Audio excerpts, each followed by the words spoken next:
Assalamualaikum warahmatullahi wabarakatuh. Perkenalkan, kami dari kelompok 6 yang beranggotakan 1. Eka Widya Astuti, NIM 114, Hanafiatul Huda, NIM 115, Amalisa Iswahyuni Arifiana, NIM 129, Tias Astri Widowati, NIM 138, Devtania Putri Apuska, NIM 139, Alvina Suci Indasari, NIM 146, dan Arseto Teguh Wicaksono, NIM 156. Pada kesempatan kali ini, kelompok kami akan membahas mengenai analisis laporan keuangan organisasi pengelola zakat. Untuk menjelaskan lebih lanjut, simak terus videonya. Pembahasan yang pertama mengenai definisi organisasi pengelola zakat. Menurut Undang-Undang Nomor 38 Tahun 1999 tentang pengelolaan zakat, organisasi pengelola zakat adalah kegiatan perencanaan, pengorganisasian, pelaksanaan, dan pengawasan terhadap pengumpulan, pendistribusian, dan pendayagunaan zakat. Maka dapat disimpulkan bahwa organisasi pengelola zakat atau OPZ merupakan sebuah institusi yang bertugas dalam pengelolaan zakat, infak, dan sedekah, baik yang dibentuk oleh pemerintah seperti Basnas maupun yang dibentuk oleh masyarakat dan dilindungi oleh pemerintah seperti LAS. Dalam UU Nomor 23 Tahun 2011 tentang pengelolaan zakat, UU ini mengatur tentang pengelolaan zakat oleh organisasi pengelola zakat. OPZ yang disebut dalam undang-undang tersebut adalah Badan Amil Zakat dan Lembaga Amil Zakat. Basnas merupakan lembaga pemerintah non-struktural yang bersifat mandiri dan bertanggung jawab kepada Presiden melalui Menteri. Basnas berkedudukan di tiap-tiap kabupaten atau kota dan berpusat di ibu kota. Selain itu, Basnas salah satu pengelola zakat yang dibentuk oleh pemerintah secara perlahan tapi pasti dapat terus meningkatkan pengumpulan dana zakat yang cukup signifikan. Sedangkan LAS merupakan OPZ yang dibentuk oleh organisasi kemasyarakatan Islam yang telah mendapatkan izin dari pemerintah. LAS ini adalah institusi pengelola zakat yang sepenuhnya dibentuk oleh prakarsa masyarakat yang bergerak dalam bidang dakwah, pendidikan, sosial, dan kemaslahatan umat Islam. LAS dibentuk oleh masyarakat yang pembentukannya wajib mendapat izin menteri atau pejabat yang ditunjuk oleh menteri dan wajib melaporkan pelaksanaan pengumpulan, pendistribusian, dan pendayagunaan zakat yang telah diaudit kepada Basnas secara berkala. Selanjutnya adalah standar pelaporan OPZ atau organisasi pengelola zakat. Menurut pernyataan standar akuntansi keuangan atau PSAK Syariah 109, jenis-jenis laporan keuangan utama yang harus disusun oleh sebuah organisasi pengelola zakat atau OPS dibagi menjadi 5. Yang pertama ada neraca, yang kedua laporan sumber dan penggunaan dana, yang ketiga laporan arus kas, yang keempat laporan dana termanfaatkan, yang kelima catatan atas laporan keuangan. Yang pertama neraca. Neraca merupakan suatu laporan keuangan yang menggambarkan posisi keuangan atau kekayaan suatu organisasi pengelola zakat pada saat tertentu. Tujuan disusunnya laporan ini adalah untuk menyediakan informasi mengenai aktiva, kewajiban, dan saldo dana, dan informasi mengenai hubungan di antara unsur-unsur tersebut pada waktu tertentu. Yang kedua, laporan sumber dan penggunaan dana. Suatu laporan yang menggambarkan kinerja organisasi yang meliputi penerimaan dan penggunaan dana pada suatu periode tertentu. Laporan ini disusun dengan tujuan untuk menyediakan informasi mengenai pengaruh transaksi dan peristiwa lain yang mengubah jumlah dan sifat saldo dana, hubungan antara transaksi dan peristiwa lainnya, dan bagaimana penggunaan sumber daya dalam pelaksanaan berbagai program. Yang ketiga, laporan arus kas. Suatu laporan yang menggambarkan arus kas masuk dan arus kas keluar pada suatu periode tertentu. Tujuan disusunnya laporan ini adalah untuk menyajikan informasi mengenai penerimaan dan pengeluaran kas organisasi pada suatu periode tertentu. Yang keempat, laporan dana termanfaatkan. Laporan perubahan dana termanfaatkan dibuat mengakomodasi transaksi pengeluaran atau penerimaan neraca yang harus dilaporkan dalam laporan sumber dan penggunaan dana. Yang kelima, catatan atas laporan keuangan. rincian atau penjelasan detail dari laporan keuangan sebelumnya. Rincian tersebut dapat bersifat kuantitatif maupun kualitatif. Catatan atau laporan keuangan memuat hal-hal berikut: informasi umum mengenai lembaga, kebijakan akuntansi yang digunakan dalam penyusunan laporan keuangan, penjelasan dari setiap akun yang dianggap memerlukan rincian lebih lanjut, dan kejadian setelah tanggal neraca.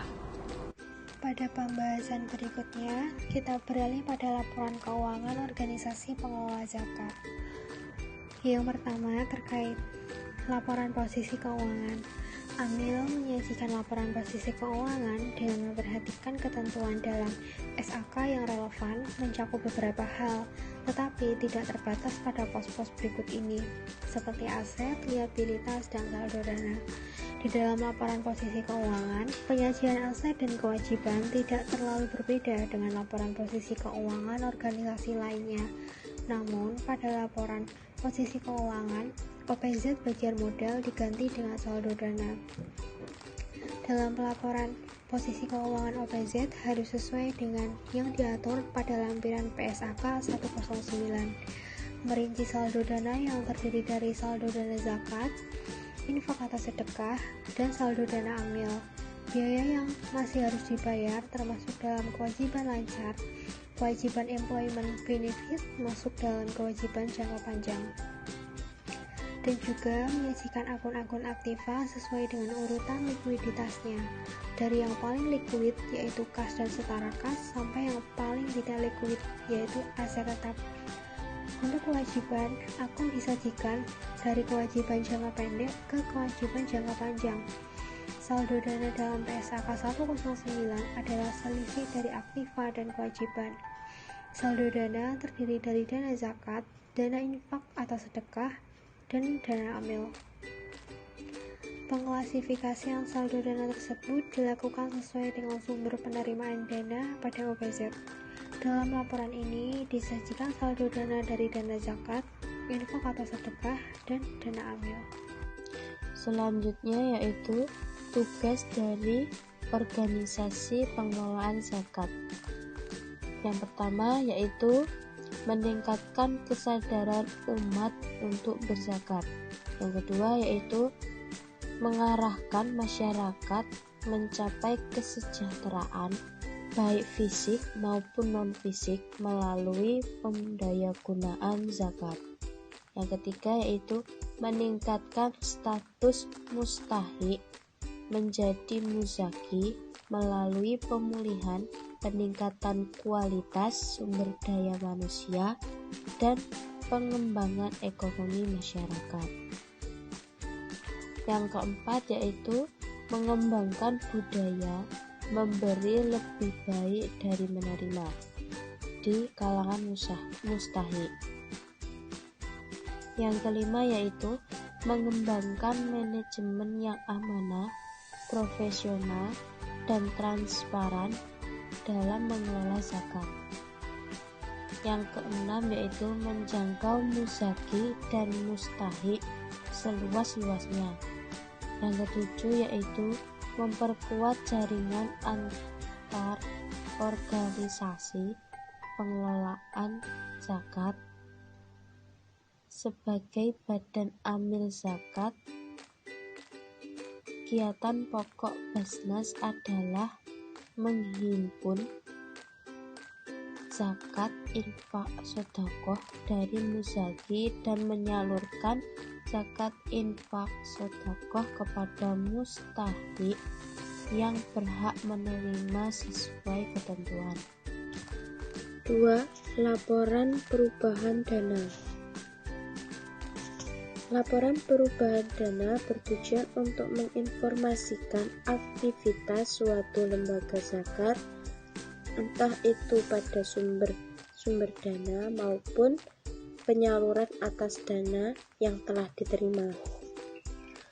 Laporan perubahan dana menggambarkan tentang laporan perubahan dana mencakup perubahan dana infak atau sedekah, dana zakat, dana amil, dan dana lainnya.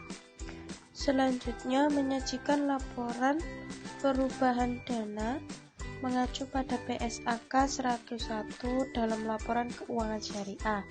Sedangkan perlakuan akuntansi untuk transaksi zakat, infak ataupun sedekah yang mengacu pada PSAK 109 tentang akuntansi zakat dan infak atau sedekah.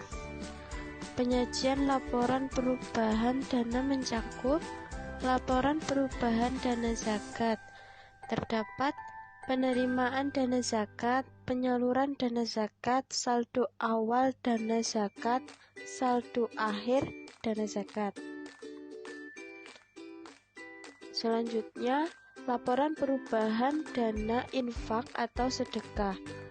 Terdapat penerimaan dana infak atau sedekah, penyaluran dana infak atau sedekah, saldo awal dana infak atau sedekah, saldo akhir dana infak atau sedekah.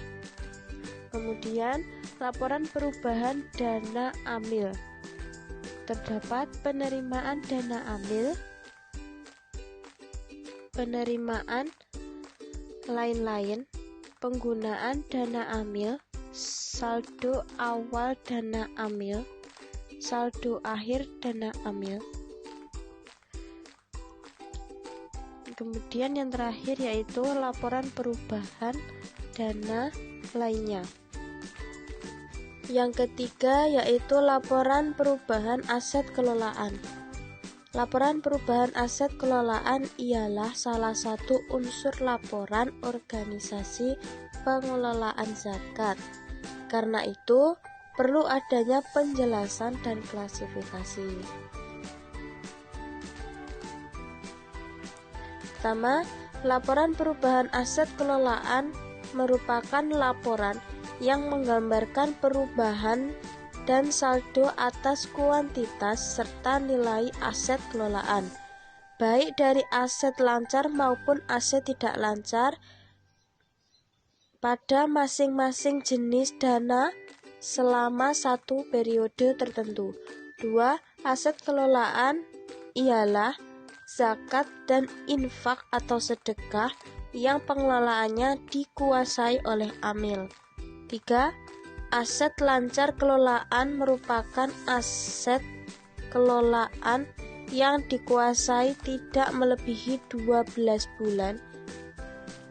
Sedangkan aset tidak lancar kelolaan merupakan aset kelolaan yang dikuasai melebihi 12 bulan. Karena itu, adapun penjelasan terkait dengan laporan perubahan aset kelolaan. Yang pertama, laporan perubahan aset kelolaan menggambarkan penurunan dan penambahan aset kelolaan dana, zakat, dan infak atau sedekah selama periode tertentu. 2. Aset kelolaan organisasi mengumpulkan zakat amanah. 3.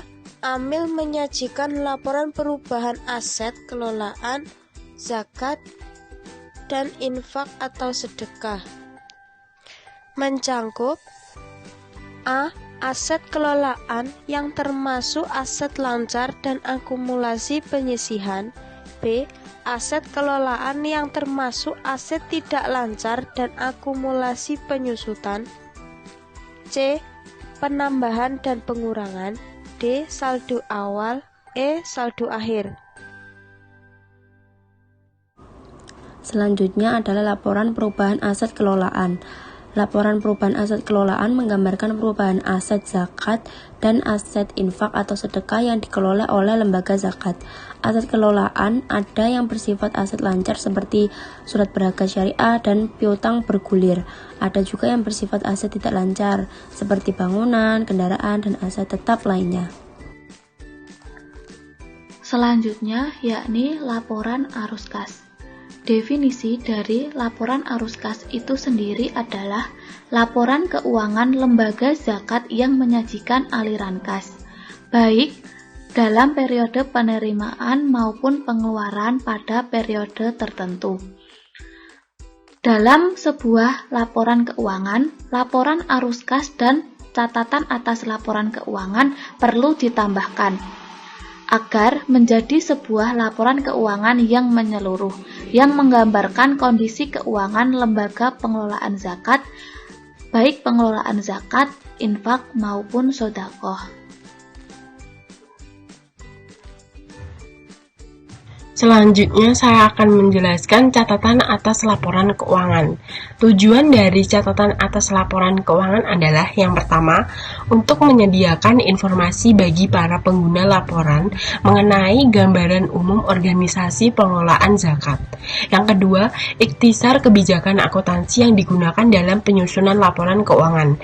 Yang ketiga, penjelasan atas pos-pos yang dianggap penting yang terdapat dalam setiap komponen laporan keuangan, rasio keuangan, dan pengungkapan hal-hal penting lainnya yang berguna untuk pengambilan keputusan. Selanjutnya, catatan atas laporan keuangan itu harus disajikan secara sistematis. Setiap pos dalam laporan posisi keuangan itu terdiri dari laporan sumber dan penggunaan dana, dan laporan arus kas itu harus berkaitan dengan informasi yang ada dalam catatan laporan keuangan. Nah, unsur dari catatan atas laporan keuangan itu adalah yang pertama, gambaran umum organisasi, dan yang kedua itu ikhtisar kebijakan akuntansi. Nah, entitas syariah itu membuat referensi silang atas setiap pos dalam laporan posisi keuangan, laporan laba rugi dan penghasilan komprehensif lain, laporan perubahan ekuitas, laporan arus kas, laporan sumber dan penyaluran dana zakat, dan laporan sumber dan penggunaan dana kebajikan untuk informasi yang berhubungan dalam catatan atas laporan keuangan. Nah, laporan keuangan yang dibuat oleh organisasi pengelolaan zakat itu harus menyesuaikan dengan standar yang ada, yaitu Pernyataan Standar Akuntansi Keuangan atau PSAK nomor 109 yang mengatur pengakuan, pengukuran, penyajian, dan pengungkapan transaksi zakat, infak, atau sedekah. Nah, sebuah organisasi pengelolaan zakat itu harus membuat laporan keuangan yang baik dan benar sesuai dengan prinsip akuntansi pertanggungjawaban atas atau akuntabilitas, yang kedua prinsip keadilan, dan yang terakhir prinsip kebenaran. Nah, catatan atas laporan keuangan itu juga mengungkapkan informasi tentang dasar penyusunan laporan keuangan dan kebijakan akuntansi yang dipilih dan diterapkan. Selain itu, catatan atas laporan keuangan itu mengungkapkan informasi yang tidak disajikan di laporan posisi keuangan, laporan perubahan dana, laporan arus kas, dan laporan perubahan aset kelolaan, serta mengungkapkan informasi tambahan lain yang diperlukan dalam rangka penyajian secara wajar. Nah, selanjutnya saya akan menjelaskan rasio keuangan lembaga zakat. Yang pertama itu rasio aktivitas. Nah, rasio aktivitas itu adalah rasio yang mengukur aktivitas operasional dana zakat, infak, dan sedekah yang terhimpun oleh lembaga zakat. Pengukuran dari rasio aktivitas itu perlu dilakukan karena inti dari pengelolaan dana zakat, infak, dan sedekah itu adalah proses penghimpunan dan penyalurannya. Dengan itu tidak mengikutsertakan rasio solvabilitas, dikarenakan ketidaksesuaian rasio solvabilitas yang diterapkan di lembaga zakat karena terletak pada bentuk hutang jangka panjang sebagai dasar perhitungan. Nah, sesuai dengan kaidah syariah bahwa zakat, infak, dan sedekah itu adalah dana yang harus segera disalurkan dan tidak menunda-nunda pembayaran. Nah, zakat itu karena itu merupakan suatu bentuk kezaliman, sehingga dana zakat itu masuk ke dalam kewajiban yang segera, dan di situ tidak ada transaksi utang jangka panjang dalam lembaga zakat seperti pada transaksi lembaga keuangan lainnya, sehingga rasio solvabilitas itu tidak relevan digunakan sebagai pengukur kinerja keuangan OPS. Nah, ini merupakan rumus-rumus rasio aktivitas dari OPS.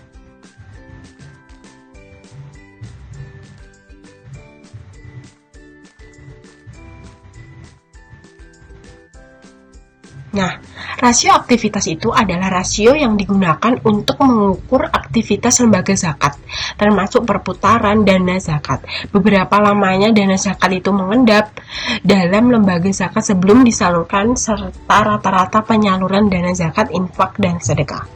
Untuk rasio selanjutnya akan dijelaskan oleh teman saya. Selanjutnya adalah rasio efisiensi. Pengertian rasio efisiensi. Rasio efisiensi adalah rasio yang mengukur efisiensi atas biaya-biaya operasional yang telah dikeluarkan oleh lembaga zakat dalam menghimpun atau menyalurkan dana. Rasio efisiensi dilakukan untuk mengukur efektivitas biaya-biaya terhadap kegiatan penghimpunan dan penyaluran. Berapa persen biaya yang digunakan dalam hal penghimpunan dan penyaluran dana zakat, infak, dan sedekah. Selanjutnya adalah jenis-jenis rasio efisiensi.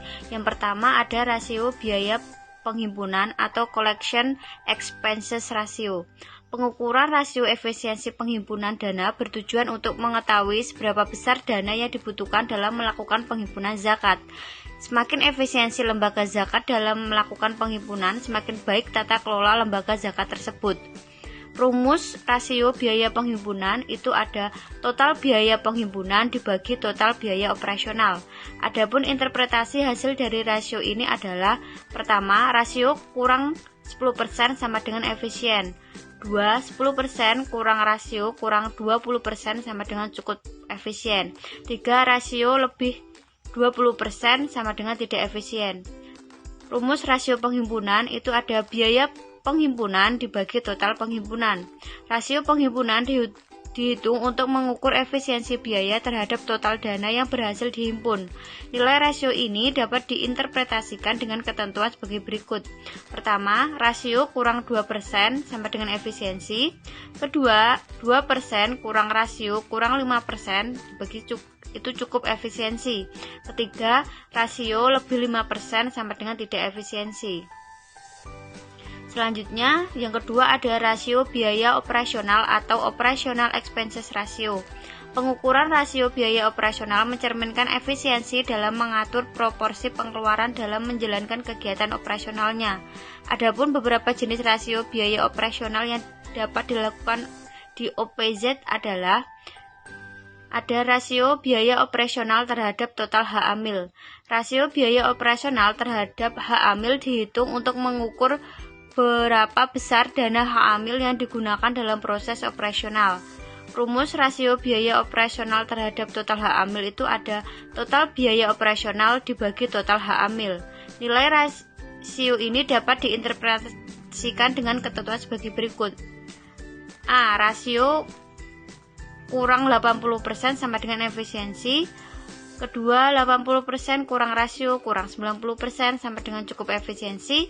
Ketiga, rasio lebih 90% sama dengan tidak efisiensi. Selanjutnya ada rasio biaya operasional terhadap total penghimpunan. Rasio biaya operasional yang ketiga adalah perhitungan komposisi biaya operasional terhadap total penghimpunan. Rumus rasio biaya operasional terhadap total penghimpunan ada total biaya operasional dibagi total penghimpunan. Adapun kategorisasi interpretasi nilai rasio ini adalah: pertama, rasio kurang 12,5% sama dengan efisiensi. Kedua, 12,5% kurang rasio kurang 17,5% sama dengan cukup efisiensi. Ketiga, rasio lebih 17,5% sama dengan tidak efisiensi. Selanjutnya ada rasio biaya SDM atau Human Capital Expense Ratio. Rasio ini dihitung untuk mengukur kinerja SDM terhadap penghimpunan total. Rumus rasio biaya SDM terhadap total penghimpunan ada total biaya SDM dibagi total penghimpunan. Adapun interpretasi dari rasio ini adalah: pertama, rasio kurang 10% sama dengan efisiensi. Kedua, rasio lebih 10% sama dengan tidak efisiensi. Selanjutnya ada rasio dana amil zakat. Pengertian rasio dana amil zakat. Rasio dana amil zakat adalah rasio yang mengukur efektivitas penggunaan dana amil dalam operasional lembaga zakat. Pengukuran dana amil juga perlu dilakukan dalam rangka menilai efisiensi dan efektivitas dana amil yang digunakan dalam kegiatan operasional penghimpunan dan penyaluran dana zakat, infak, dan sedekah. Jenis-jenis rasio dana amil zakat. Pengukuran efektivitas penggunaan dana amil dalam operasional lembaga zakat dilakukan dalam rangka mengetahui tingkat efisiensi dan efektivitas dana amil yang digunakan dalam kegiatan operasional penghimpunan dan penyaluran dana zakat, infak, dan sedekah. Adapun beberapa rasio dana amil yang dapat digunakan oleh OPZ antara lain, yang pertama ada rasio hak amil. Rumusnya ada bagian amil dari ZIS penerimaan ZIS dibagi penerimaan bagi hasil atas penempatan dana ZIS dikali 100%. Pada dasarnya tidak ada peraturan khusus yang mengatur mengenai batas maksimal bagian amil yang diambil dari zakat, infak, dan sedekah. Namun menurut Fatwa Majelis Ulama Indonesia nomor 8 tahun 2011 tentang 46 amil zakat, biaya operasional OPZ yang tidak dibiayai oleh pemerintah atau dibiayai oleh pemerintah namun tidak mencukupi, maka biaya operasionalnya dapat diambil dari bagian amil atau bagian fisabilillah dalam batas kewajaran atau diambil dari dana di luar zakat. Pendapat lain mengenai bagian amil yaitu 1/8 atau 12,5%. Hal ini merupakan bagian proporsional dari masing asnaf zakat yang terdiri dari 8 golongan. Hal ini sesuai dengan tafsir Al-Qurtubi. Dalam perhitungan rasio ini, batas wajar dari hak amil yaitu 12,5%. Jika melebihi batas ini, maka OPZ dapat memberikan penjelasan tersendiri penyebab dari tingginya tingkat dana amil yang dibutuhkan. Namun jika OPZ memperoleh dana dari pemerintah atau APBN, maka memungkinkan bagian amil menjadi lebih dari 12,5%.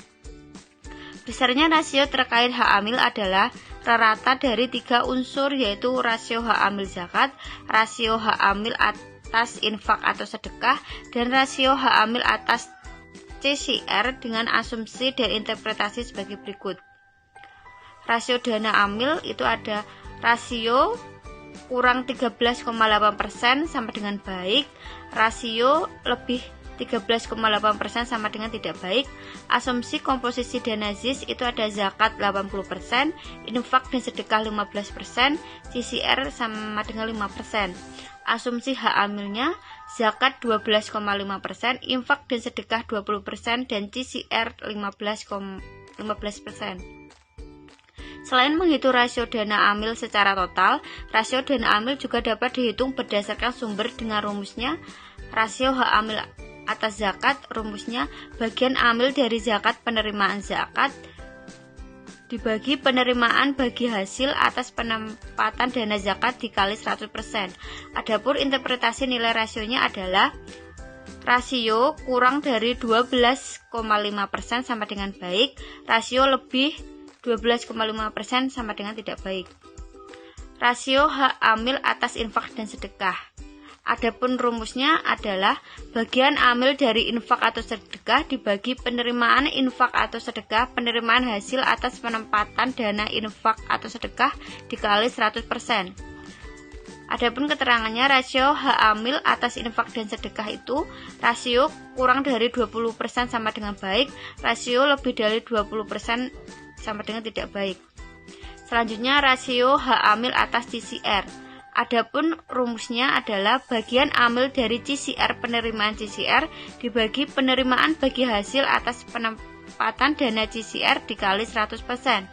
Interpretasi rentang nilai rasio ini dapat dilihat yaitu rasio kurang dari 15% sama dengan baik, rasio lebih 15% sama dengan tidak baik.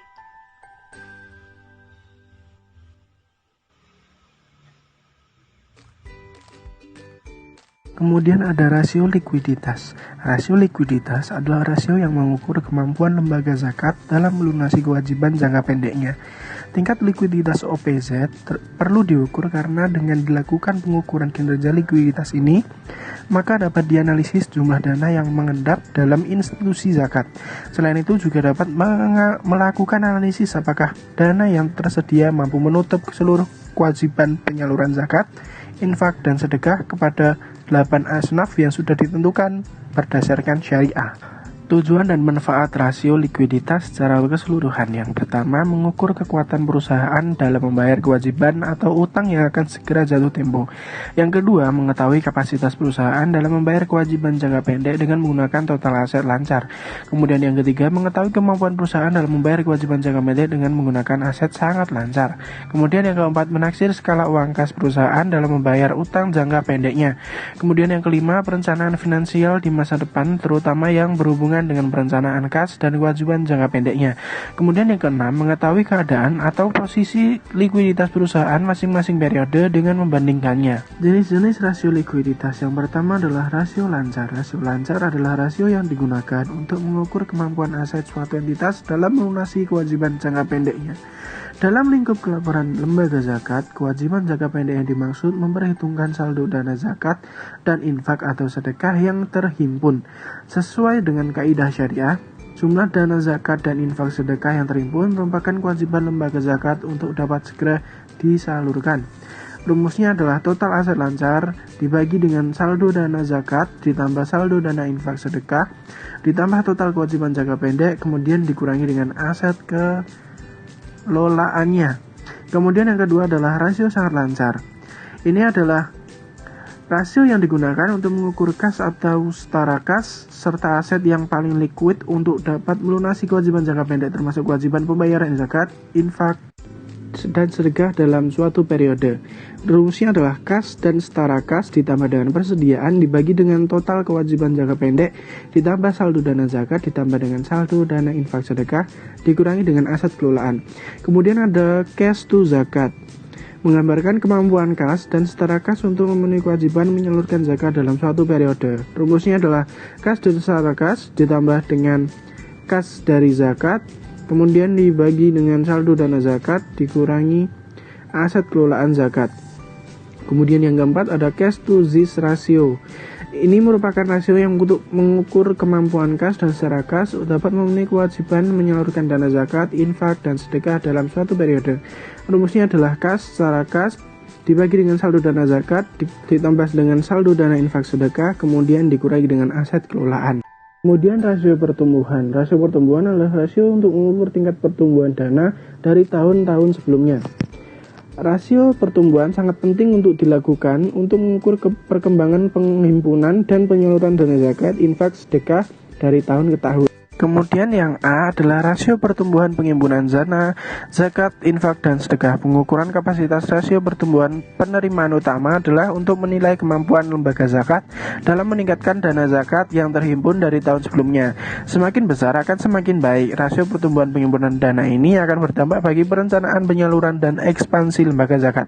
Rumusnya adalah penghimpun ZIS, kemudian di dalam kurun dikali tahun, kemudian penghimpunan ZIS tahunnya itu dikurangi 1, kemudian dibagi dengan penghimpunan ZIS tahun dikurangi 1. Kemudian adapun interpretasi dari rasio. Jika R lebih dari 130% maka itu adalah sangat baik. Kemudian urut sampai bawah. Kemudian jika R itu kurang dari 100% maka perusahaan itu akan dianggap tidak baik. Kemudian rasio pertumbuhan penyaluran. Rasio pertumbuhan penyaluran mencerminkan pertumbuhan penyaluran dana zakat tahun ini terhadap tahun sebelumnya. Pertumbuhan dana yang disalurkan akan mencerminkan efisiensi lembaga zakat dalam menyalurkan dana yang terhimpun. Rumusnya adalah total penyaluran, kemudian dikurangi dengan total penyaluran T dikurangi 1, kemudian total penyaluran T dikurangi 1. Dibagi ya. Kemudian ada interpretasinya sama dengan yang pertama. Kemudian yang C, rasio pertumbuhan biaya operasional rasio. Mencerminkan pertumbuhan biaya yang digunakan untuk operasi OPZ tahun ini terhadap tahun sebelumnya. Pertumbuhan biaya operasional yang digunakan dapat mencerminkan seberapa efektif dan efisien suatu OPZ dalam mengelola dana digunakan untuk operasionalnya dalam menyalurkan dana ZIS yang terhimpun. Rumusnya adalah pertumbuhan biaya operasional tahun ini dibagi dengan pertumbuhan pengumpulan dana ZIS tahun ini. Fungsi dari growth ratio. Fungsinya yang pertama adalah menghitung kinerja perusahaan seperti misalnya persentase dari kenaikan penjualan, kenaikan laba bersih, kenaikan hutang, kenaikan aset, maupun kenaikan harga saham. Kemudian fungsi yang kedua adalah melihat histori dari kinerja perusahaan dari waktu ke waktu. Kemudian manfaat fungsi yang ketiga adalah membandingkan kinerja antara perusahaan, pertumbuhan perusahaan mana yang lebih baik jika dibandingkan dengan satu sektor lain. Itu saja presentasi dari kelompok kami. Jika ada yang ingin didiskusikan, marilah kita berdiskusi pada forum yang akan datang. Sekian dari kami. Wassalamualaikum warahmatullahi wabarakatuh.